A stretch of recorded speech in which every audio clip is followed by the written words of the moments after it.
Welcome back. Another session, Coffee with Moshe. Coffee comes first. I'm Moshe, as I've been for a long time now. In recent weeks, I've been helping out my mother and cleaning out her house. Just going through some old junk and finding all kinds of old letters and things from 30 years ago. And it's been kind of fun, sad, nostalgic, going down memory lane. And I was about to throw this away, and I found a little document. You can take a close-up of it. And what is this about? Excuse me, but as the Karate Kid gets older, I need glasses. Such is life.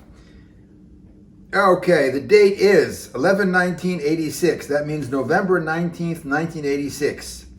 Prepared by Yan, don't know. It says, St. Vincent's Hospital and Medical Center of New York, which I understand has since been closed. It doesn't exist anymore. If you have any questions with regard to this statement, please call, and there's the number.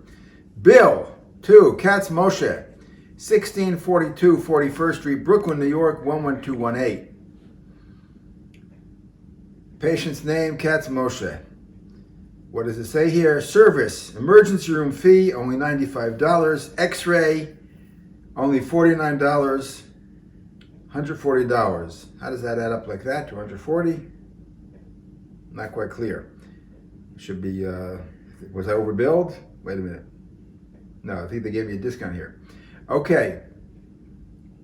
So, what this brings to mind is my visits to the emergency room. At the time, I was a young man, and I trained at the Kyokushin Dojo, which became known as the Oyama Dojo later on, under the great master Saiko Shian Shiguro Oyama, who later became known as Soke, founder. When I was there, it was part of the Masoyama Kyokushin karate style. And as I've discovered over the years, people would say there's karate and there's Kyokushin karate. The Kyokushin karate was very, very harsh. And it was full contact, lots of blood, and I loved it. I used to train with Uchideshi, as I mentioned in other videos that I've made, the Coffee with Moshe. Ironically, I wasn't much of a coffee drinker in those days. I developed a coffee habit in Israel. But there it was. Emergency room. I remember my first visit. I don't know if this was my first visit. I was pretty well known in those circles, hospitals.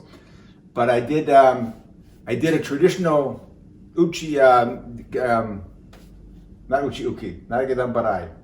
Jodan uki block for a roundhouse kick. It didn't work. The guy just went over it and kicked me in the head. Went in the nose. That was the first time in my life that I experienced what they call seeing the stars. I saw stars. I went straight down, saw stars. The next thing I knew, I was at St. Vincent's. Wasn't the first time. That was the first time, but it wouldn't be the last. I remember I also went to St. Vincent's when we did smashing boards with knuckles. As you can see, I've completely recovered, and my hands are quite straight right now. This is my natural look. If I just put my hands like this is how they look naturally. Pretty straight, years of training.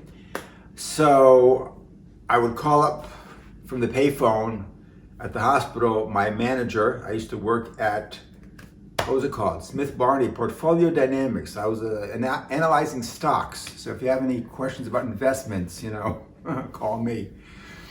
So I would analyze portfolios, and I'd call up and say, hello, Mrs. Cangelosi, Dolores Cangelosi. She was Italian. I'm in the emergency room. I'll be a couple of hours late to work, sorry. And I'd show up to work, and she'd just start laughing, like, again, So I remember I was in the emergency room for my hands the first time, and the guy's walking in with a clipboard and saying, karate guy. Last week, 2 friends came in, they broke each other's legs in a tournament. What is it with you guys? Like, don't do board breaking. He said, how old are you? I said, I remember saying I'm 26. He says, well, you're gonna have arthritis for life. He says, you already have arthritis, and it's gonna be with you for life. He says, I'm not a karate black belt, but I am a doctor with 5 years specialty in the hands, and your hands are ruined. He said, if you continue like this, you won't be able to sign your name on a check. Well, you can see that he was completely wrong, completely off the mark. He advised me that if I felt the need to punch something, I should punch one of those blow-up Flintstone dolls, which I didn't do, but I did decide to go a little bit easier on the Makiwara And I realized that the training that I was doing, as much as I loved it, was causing me permanent damage.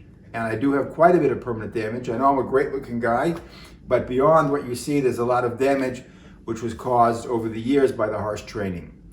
I also was in Roosevelt St. Luke's Hospital when I came back for a visit 8 years later. I had been in Israel for 8 years, and I decided it was time to come back for a visit, to visit my late great Aunt Esther and Sylvia. Esther and Sylvia, may they rest in peace. Very dear family members, love them very much. And of course, I spent every night at the dojo.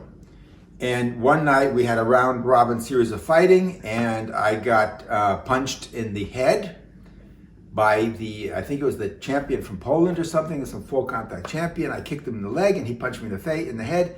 And I got a scar over here. I'm sure Esther remembers I called her up in the middle of the night because the bleeding didn't stop. It was the middle of the night in America. I called her in Israel, and she got in touch with our doctor, Dr. John Eigner of blessed memory, who told me to go to the emergency room. I remember I went to the emergency room, Roosevelt St. Luke Hospital, and eventually I got stitches. Some Chinese guy, a nice doctor, he fixed me up.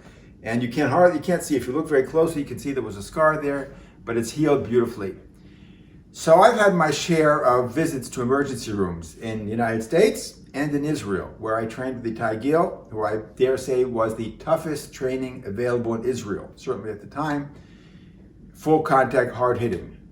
We joked that we got a discount because our center was located right next to the emergency room in Jerusalem.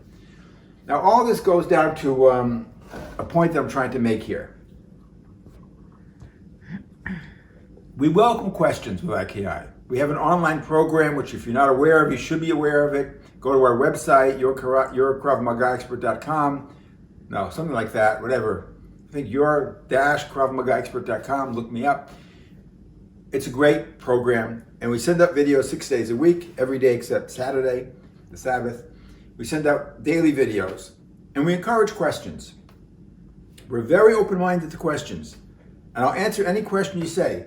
What happens if you're sleeping in your bed and you're wearing pink underwear and somebody comes to you with a machete? We'll answer it. The questions which I least like are, have you considered trying that with resistance? Gee, no. It never occurred to me. You mean the criminal might resist? That never occurred to us. What a great idea. Thank you for that retarded question. I mean, really, you think we didn't try it with resistance? As you can see, my whole point of the emergency room is showing I fought hard my whole life. I'm nearing 60 now, and I'm still fighting hard. Last week, we had a bit of a scare in the dojo. I told one of the students to choke me and put a gun to my head, and he choked me, and I passed out. I allowed one of my students to choke me, and I passed out. And what did I do? I said, okay, let's do that again. Choke me again, and I'll react faster. I'm not afraid of being hurt. I've had every injury. I always tell people, if you hurt me in some place I've never been hurt before, I'll give you $10. Haven't given anybody any money yet. From head to toe, broken toes, broken teeth, loss of hearing, damage to my ears, nose broken twice, I've had it. So we do test everything full force. We do test everything with complete resistance, and we have some pretty strong guys. Plus, I test everything all over the world. Football players, bodybuilders, world champion, Olympic athletes. I've worked with everybody. The techniques work. Before we send it out to you, we test it with resistance, with full force. But guess what? I have another wonderful teacher, Professor Arthur Cohen, may he rest in peace. Seems like I'm using that word a lot lately, may he rest in peace. I've lost a lot of friends and family and instructors in recent years. And Arthur Cohen taught me a few things. When you go to a seminar, a person comes in with 10 fingers, they leave with 10 fingers. Just 1 second.